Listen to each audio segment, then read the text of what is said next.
ஒருமுறை ஒரு சிறுவன் தன் தந்தையுடன் பூங்காவிற்கு சென்றான்.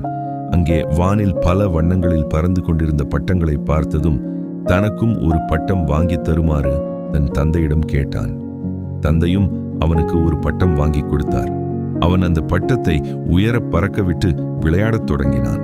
சிறிது நேரம் கழிந்ததும் அவன் தன் தந்தையிடம் வந்து, அப்பா, இந்த பட்டம் இன்னும் உயர பறப்பதற்கு இந்த நூல்தான் தடையாக இருக்கிறது என்று நினைக்கிறேன்.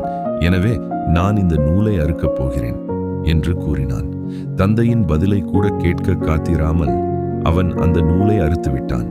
அவன் நினைத்தது போலவே அந்த பட்டம் முதலில் இன்னும் உயரத்திற்கு பறந்தது. அதை பார்த்த சிறுவன் மிகுந்த மகிழ்ச்சியடைந்தான். ஆனால் சிறிது நேரத்திலேயே அந்த பட்டம் கட்டுப்பாட்டை இழந்து ஒரு கட்டிடத்தின் மேல் மெதுவாக வந்து விழுந்தது.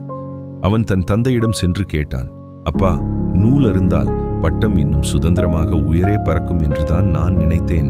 ஆனால் அது ஏன் கீழே விழுந்தது?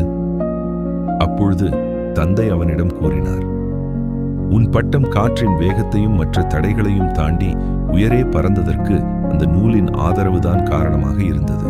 நீ அந்த நூலை அறுத்ததும் அதன் ஆதரவு பறிபோய்விட்டது. நமது வாழ்க்கையும் இந்த பட்டத்தை போன்றதுதான். நமது பெற்றோர்களும் நண்பர்களும் நமக்கு அளிக்கும் ஆதரவினால்தான் நாம் வாழ்க்கையில் உயரங்களை எட்டுகிறோம். அவர்களின் ஆதரவு வேண்டாம் என்று நாம் நினைத்தால் இந்த பட்டத்தை போலவே நாமும் வாழ்க்கையில் தோல்வியடைந்து விடுவோம்.